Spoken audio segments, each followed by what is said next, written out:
topic just makes me so happy. I'm such a fat ass. On down and on down. Hi everybody, welcome back to my channel. Today's video is going to be a little bit different. I wanted to talk to you guys about my favorite places to get food here in Japan. So as some of you may know, if you're new here, hi, welcome. Go ahead and subscribe. As some of you may know, I have been living in Japan for a few months. Obviously have gone out to eat a lot. And these are some of my favorite places. I think these are the places that I'm probably gonna miss the most whenever I go back to the US. So in no particular order, here is the first one. So this place is called, this is a really popular chain restaurant here in Japan. It's called Coco Curry. You guys, I love Coco Curry. So if you've had Indian curry before, Japanese curry is nothing like it. I think the main difference between Japanese curry and Indian curry is the fact that Indian curry I think it's more tomato based, and they use some kind of cream or yogurt to get that creamy texture to it. Japanese curry, it tastes more beef based, so the color is different. It's not it's not what I was used to in eating Indian curry, which I also love. I don't think one is better than the other. They're both bomb.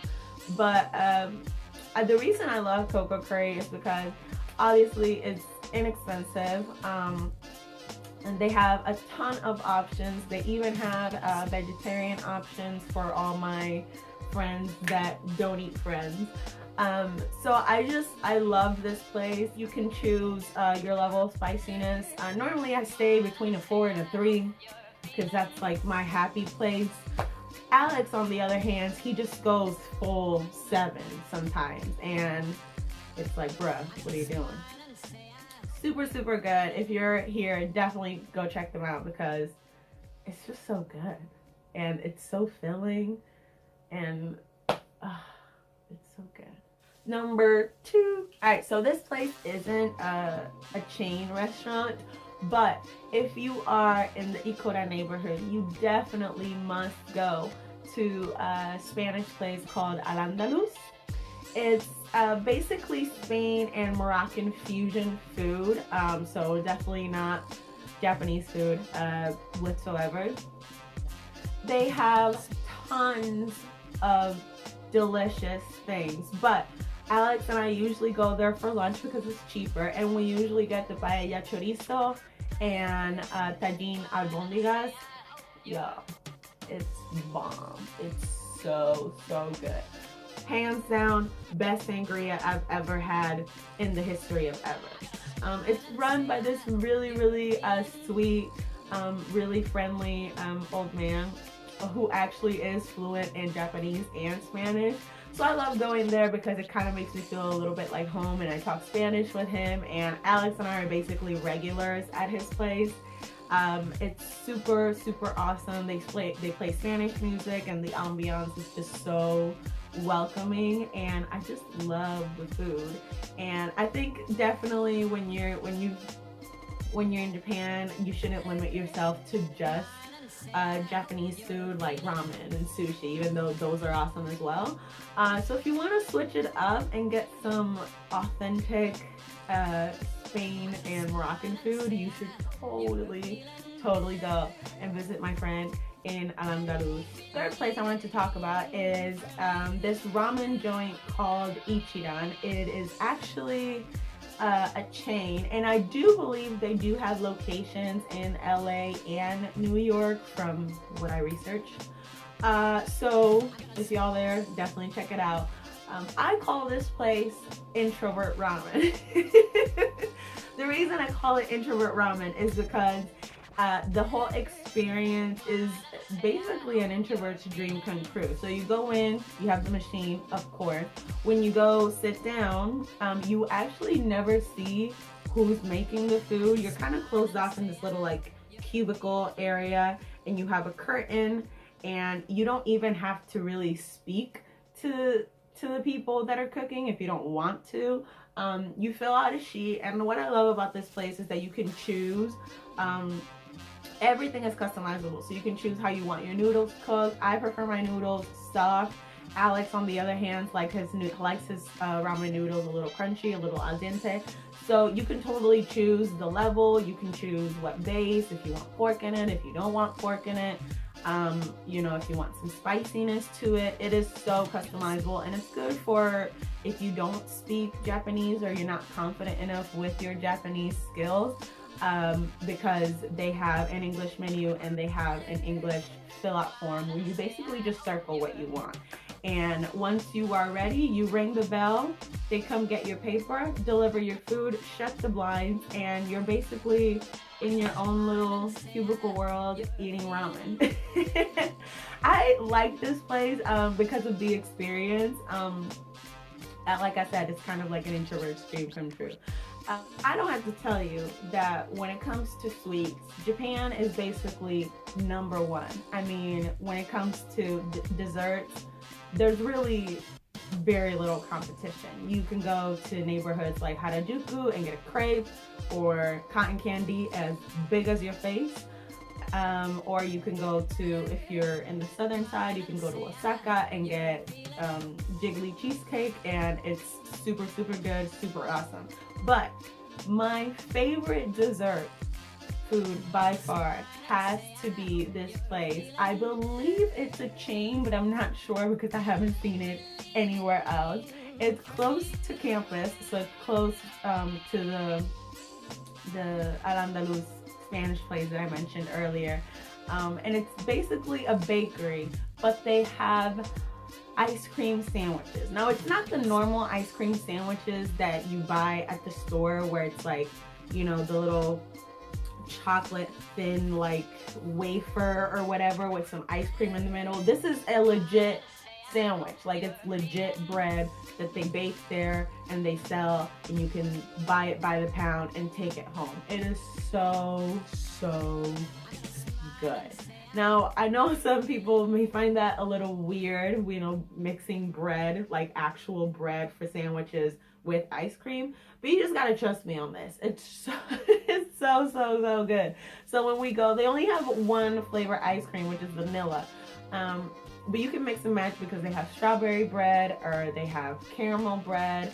And I usually get just the plain white caramel bread that they have, or the chocolate bread that they have, and have the ice cream in the middle. It comes out to be so huge, but it's so good. Number 5, if you don't know, you should know. Japan is known for their tonkatsu, and tonkatsu is basically a dish. Usually, I mean, sometimes it's chicken, sometimes it's pork. Usually it's like breaded, fried, deep fried, but it's so light and crispy, and it's just on top of like a bed of rice, and it's so good. Tonkatsu is really popular. With that being said, I have 2 places that I absolutely love for tonkatsu. Now, if you're looking for pork tonkatsu, definitely by far my favorite place has to be Tarekatsu, and it's also a chain, so you can find it in various locations, which is awesome. Tarekatsu, they have a very limited menu. It's you definitely don't get the fast food vibe that you get from some other places. So they only have pork katsu, but it's so good. I don't know what they do. I think they legit put crack in it. It's addicting. So what they do is they thinly slice the pork. They hammer it to death until it's like a really thin slice. They bread it and they fry it. And then they put it on top of like a mountain of rice. And it's drizzled with this sauce that's kind of like a sweet soy sauce. It's so good. It's so it's so good. Alex and I love this place. Now, if you're looking for more of a fast food joint with a bigger menu and more options, definitely check out Matsunoya. I have one of these literally like a 4-minute walk away from my apartment, so I go there a lot. This one's different from Tarekatsu because, like I said, Tarekatsu has more of a restaurant feel to it. They have a waiter, and you give your order to an actual person. Matsunoya is just a straight up machine. It has an English button, don't worry, and they have tons and tons and tons of stuff. So it's not just tonkatsu. They have curry, they have a kids menu, they have Japanese fried chicken, which is perfection. It's so good. I usually go there when I want to get chicken because I prefer chicken to pork, even though the pork at Tarekatsu is bomb. I do like my tonkatsu with pork better. I mean with chicken better. I just like chicken better. So sue me. So I go there, and what I love about this place is also that the rice refills are free, as well as the miso soup. So if you go there and you want some more rice or some more miso, you just get up and go to the little station and get a refill and come back, and you know, business as usual. It's so good. Whew. Okay, that was it. That was all the places that I love, that I frequent a lot while I've been here in Japan, and that I'm definitely going to miss when I go back to the US. A quick side note though, I do not eat seafood, so that's why there were no sushi places on my list.